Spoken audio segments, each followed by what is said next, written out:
75 degrees inside by the fireplace, 13 degrees outside, 36 degrees inside the garage. Perfect video weather. Hey, Matt here with Mob Street, and today I'm with my TW200, but we're going to be talking about something that covers all motorcycle manufacturers, because every single one of them is still using, to this day, a laced wheel, or also known as a spoked wheel.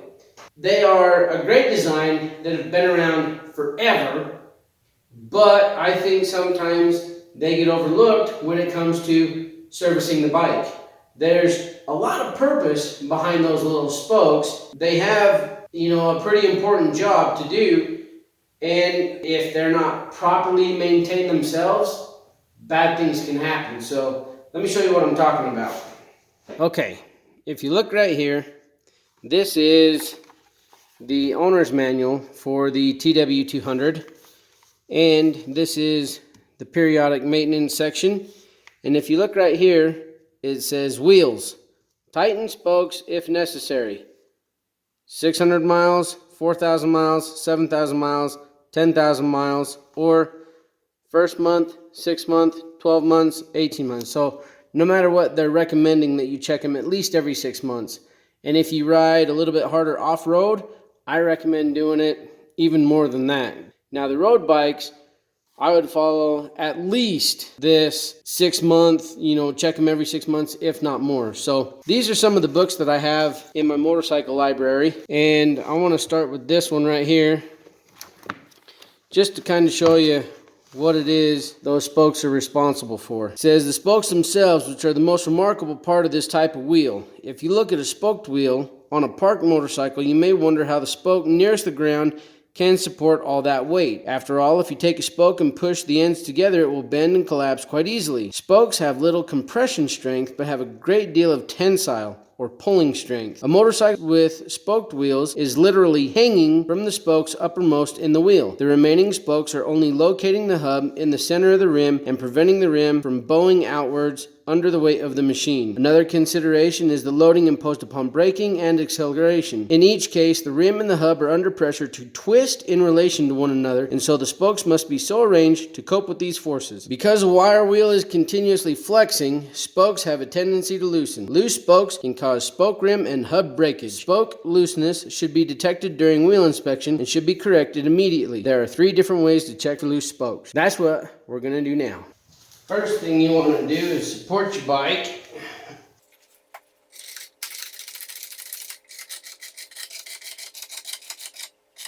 Don't have to go crazy, just enough to where the wheel can turn and you can rotate your wheel freely. And if you haven't done so, this would be a good time to clean your wheels.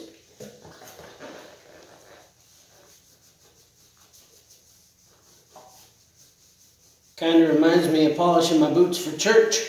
Okay, so like the book stated, there are 3 different ways to check your spokes. The first one is feel, the second one is tone, and the third one is with a spoke torque wrench. I'm going to show you the first 2 because those are the most common ways of checking spoke tightness. We're going to start right here at the valve stem.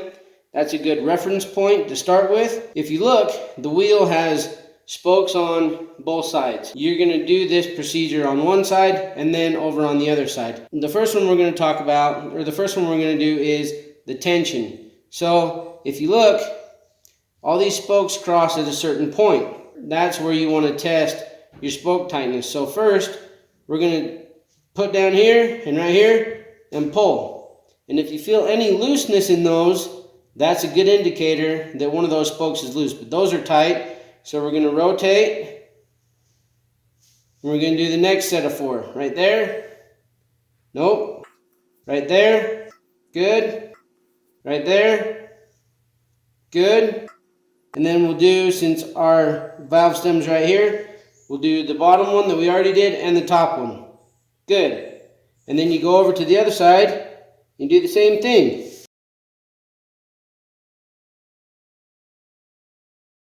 Back to our valve stem, which is our starting point. These are my digital calipers here, and I have them set in millimeters. I just want to show you how thick or what size those spoke nipples are. You can see those are about 6mm spoke nipple. The second method we're going to be doing is the tone method, which requires a spoke wrench. I just showed you that the spoke nipples on the TW are 6mm. So I'm going to be using this spoke wrench right here that I bought from Motion Pro. You can get those, from Motion Pro or from any motorcycle dealership or motorcycle parts store or whatever it may be. So this one here is a 6-way. It fits multiple spokes, but the only reason I don't like this one is that sometimes it can round those spoke nipples. So I prefer this type right here, which gives you a little bit more bite on the nipple. So let's show you that process. Using our valve stem as our starting point, we're going to take our spoke wrench and we're just going to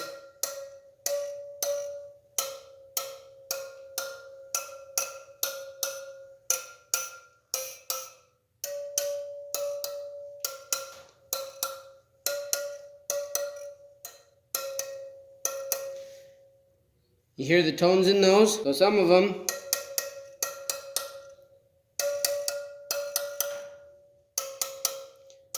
hear how that one isn't as high pitched. So we'll take our spoke wrench, we'll go over that just a little bit. We're going to tighten that down just a bit, not much, about a quarter turn. There you go.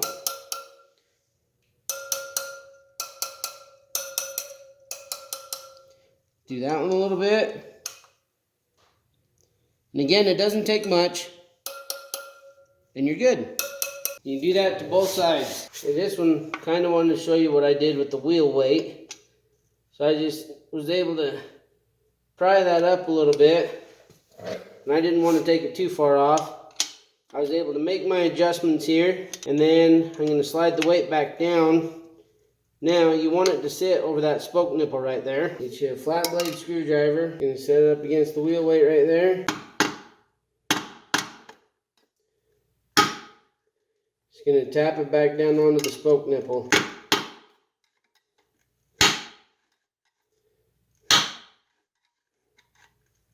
You don't have to go all the way down to the rim. There you go. Okay, so that's it. That's all there is to it. Now, out of those two methods, I prefer the tone method using the torque wrench because, as you saw, even though those spokes felt tight, there was a little fine tuning that I could do with those.